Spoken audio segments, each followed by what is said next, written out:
मैं आपसे पूछूं अभी कि आपने आज क्या पढ़ा,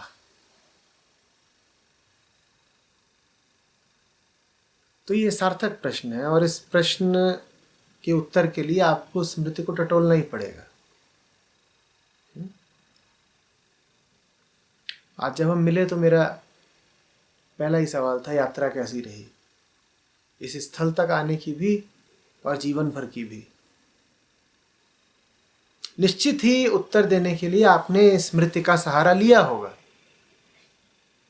आपने अपने परिवार के बारे में बताया, व्यवसाय के बारे में बताया, अतीत के बारे में बताया, गुरु के बारे में बताया। निश्चित ही स्मृति का सहारा लिया जा रहा है। तो प्रेजेंट शब्द से तात्पर्य क्या है?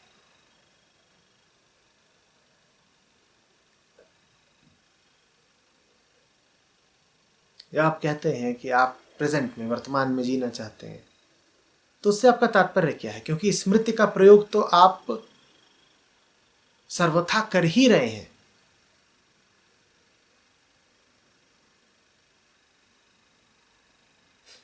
या सिर्फ एक मुहावरा है जो सुनने में अच्छा लगता है?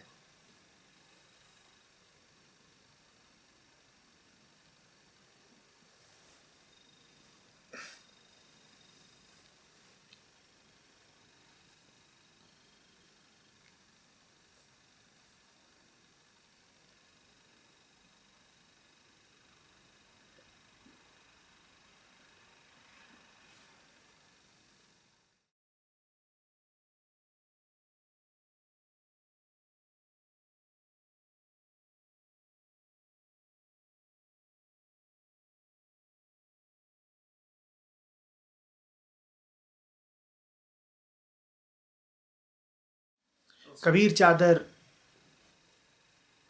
बीन रहे हैं और मन उनका राम में लगा हुआ है, तो उनकी भी स्थिति तो फिर आपके जैसी ही हुई। जो काम कर रहे हैं उस काम से इतर अन्यत्र कहीं उनका मन है। मन तो उनका जाके राम में अटका हुआ है। और यहां क्या चल रही है? चादर की बुनाई।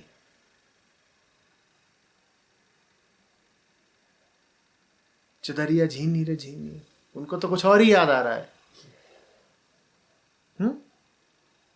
चादर देख करके वो चादर तक ही तो रुक नहीं गए हैं, उनको तो कहीं और की याद आ रही है। तो फिर ये वर्तमान में जीने का क्या अर्थ है? कबीर तो लग नहीं रहा कि उस अर्थ में वर्तमान में जी रहे हैं जिस अर्थ में आप बात कर रहे हैं। वर्तमान में तो चादर भर है उनके सामने।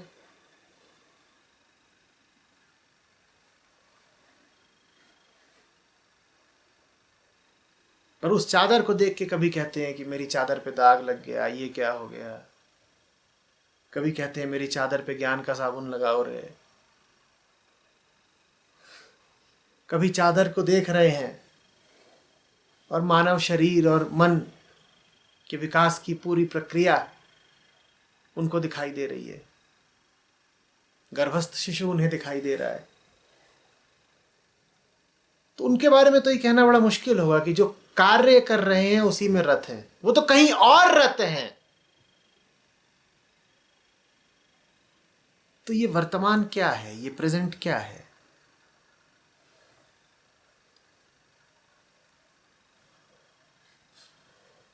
या तो ये मान लीजिए कि कबीर को वर्तमान में जीना नहीं आता, या फिर वर्तमान की वास्तविक परिभाषा पर आ जाइए। वर्तमान में जीना नहीं आएगा तो काम खराब होंगे। या तो ये कह दें, या फिर ये नहीं यदि कहना चाहते तो वर्तमान की किसी बेहतर परिभाषा पर उतरे।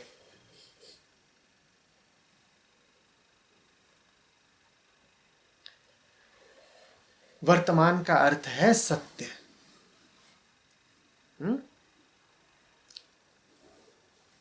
वर्तमान का अर्थ है वो जो विद्यमान है, वो जो है, वो जो वर्तता है।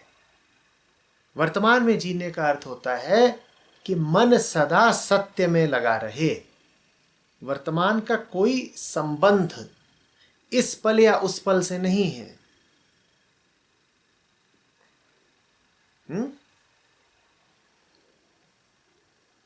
कबीर बार बार आपको आपकी मृत्यु के क्षण का स्मरण करने को कहते हैं। वो कहते हैं कि देखो कैसे तुम्हारा हाड़ जल रहा है, देखो कैसे तुम्हारी स्त्री रो रही है। वो तो आपको भविष्य में ले जा रहे हैं ना, कि नहीं ले जा रहे?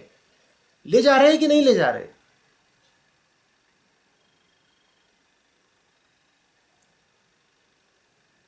भूत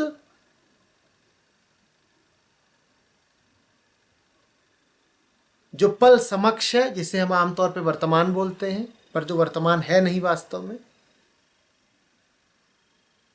और भविष्य, ये तीनों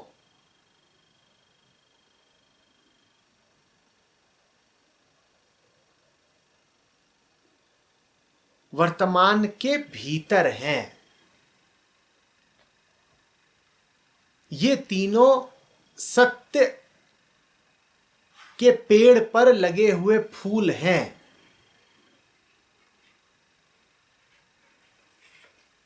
वर्तमान मूल है, भूत उसका एक फूल है। जो क्षण अभी तुम जी रहे हो, अद्यतन, वो दूसरा फूल है, और भविष्य तीसरा फूल है। फूल फूल में क्या अंतर है? कुछ भी नहीं। अंतर मूल और फूल में है। सत्य के साथ रहो, उसके बाद अतीत में जाना शुभ होगा, वर्तमान में भी जाना शुभ होगा। बेखौफ होके घूमो जहां घूमना है। अतीत में जाना है, स्मृतियों को जांचना है, परखना है, कुछ देर उनमें लौट आना है, कर लो। बहुत कुछ है जो अतीत तुम्हें दे सकता है, व्यर्थ ही नहीं है। और भविष्य में जाना भी कोई व्यर्थ की बात नहीं है। कितनी ही गलतियों से बच सकते हो यदि सत्य में स्थापित रह करके भविष्य की ओर देख लो।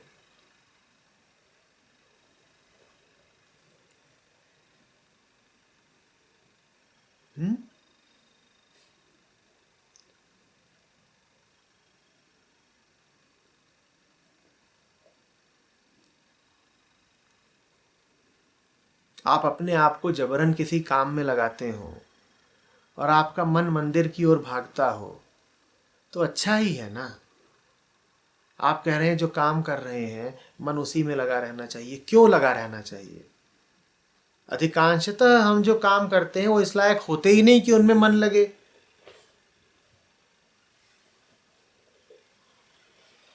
तो क्यों मन लगे जबरदस्ती उस काम में? उस काम की ऐसी हैसियत है कि उसमें मन लगे।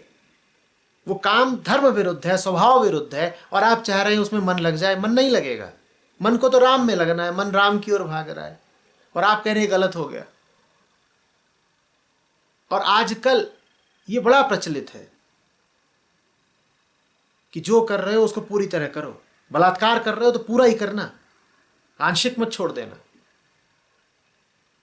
हत्या कर रहे हो तो पूरी करना, बच्चों कहीं जिंदा ना बच जाए।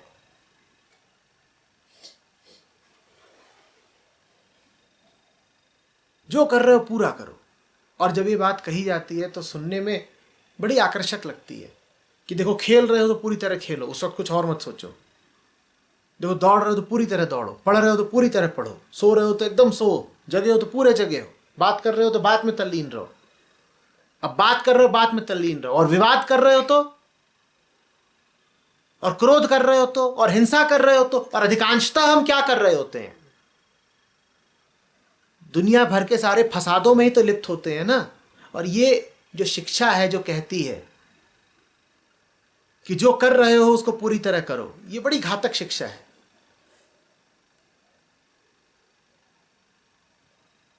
ये आपको अपनी चुनी हुई दिशा के अतिरिक्त कहीं देखने नहीं देगी। गलत जा रहे हो तो अब कहेगी कि पूरी तरह गलत जाओ।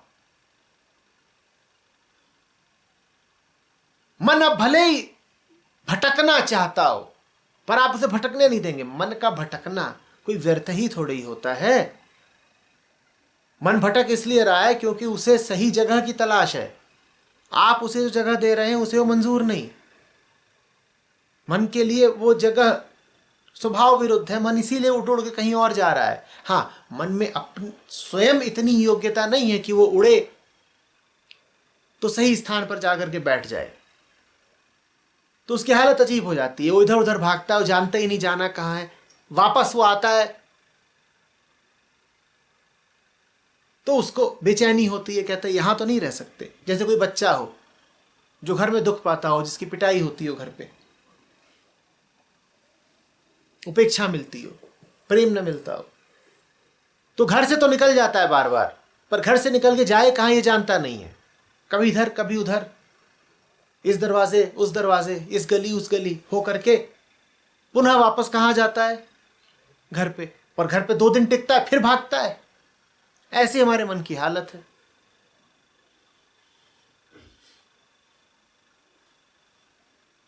पर हमारी जिद ये है कि हम जो कुछ भी कर रहे हैं मन उसमें लगा रहे। क्यों लगा रहे? आप पूछिए अपने आप से कि आप मन से क्या करवा रहे हैं और मन उसमें क्या आनंद पा रहा है कि मन उसमें तल्लीन रहे ही।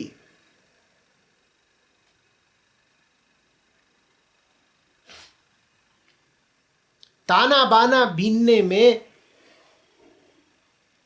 ऐसी क्या विशिष्टता थी कि कबीर का मन उसमें लगा रहता? तो नहीं लगा। बाहर बाहर मन क्या कर रहा है?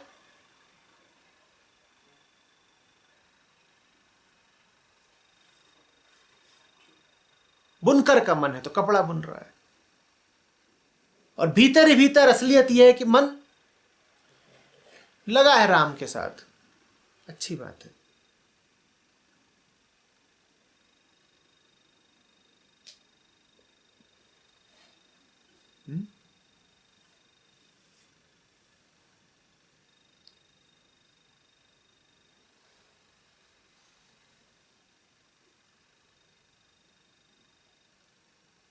आमतौर पर कहा यह जाता है कि मन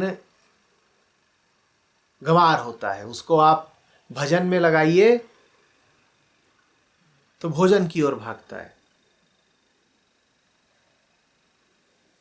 मैं मन को जरा दूसरी दृष्टि से भी देखता हूं।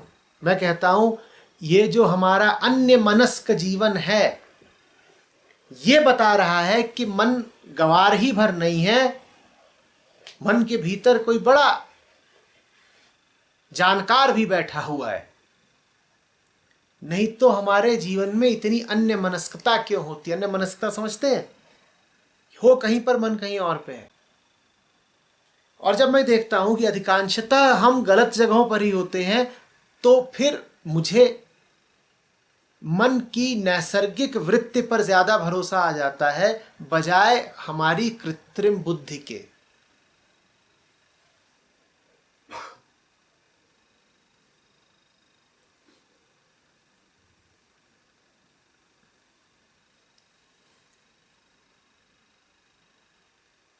ऐसा तो 1000 में 1 के साथ ही होता है ना कि उसे कोई ऐसा सहारा मिल गया कि ऐसा गुरु मिल गया जो उसको मंदिर में बैठा दे। ऐसे का मन यदि भागे तो आप बेशक मन को बोलिए कि लीचड़ है, गंवार है, इस मन को बांध के ले आओ। और आप यदि मंदिर में बैठे हो और मन भागता हो मदिरालय की ओर तो बेशक कहिए कि मन क्यों भागता है। पर अधिकांशतः आप मंदिर में पाए जाते हैं मदिरालय में। मदिरालय माने हर वो जगह जहां नशा हो जाए। अधिकांशतः आप कहां पाए जाते हैं? मदिरालय में। अब अगर मन भागता है तो मन भला कर रहा है कि बुरा कर रहा है? भला ही तो कर रहा है ना। आप गलत जगह बैठे हैं, मन वहां से भाग रहा है, अच्छा ही तो कर रहा है। यदि जीवन आपका ऐसा होता कि आप मंदिर में बैठे होते और फिर मन भागता होता तो हम मन को दोष देते। पर जीवन हमारा ऐसा नहीं है।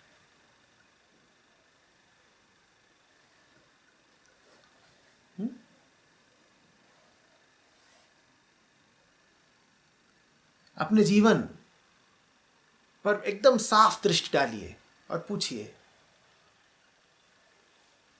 कि मेरे क्रियाकलापों में मन चैन क्यों नहीं पाता। मैं जैसे जी रहा हूं, जैसे निभा रहा हूं, जैसे चला रहा हूं, उसमें मन व्यग्र क्यों है। मन से ही बात करिए, पूछिए कि तुझे क्या चाहिए जो तुझे मेरे साथ नहीं मिलता, कि तू इधर उधर भागता है। कुछ राज खुलेंगे।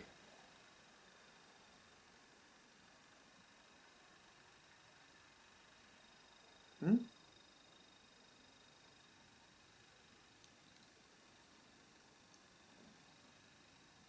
कबीर जब कहते हैं, कबीरा यह मन आलसी समझे नहीं गवार। हुँ? भजन करे को आलसी खाने को तैयार। तो वहां एक माहौल है जहां भजन हो तो रहा है ना, वहां एक माहौल है जहां भजन हो रहा है और फिर मन भाग रहा है भोजन की ओर। तो आप कहिए कि ये जो मन है ये बिगड़ैल है, गंवार है, जो भी उसको आपको उपाधियां देनी हो दे दीजिए। पर यदि घर आपका ऐसा है कि वहां भजन होता ही नहीं, वहां कुछ और चल रहा है लगातार, और फिर मन घर से भागता है, इधर उधर की कल्पनाएं करता है, दूसरे ठौर ठिकाने ढूंढता है, तो मन का क्या दोष।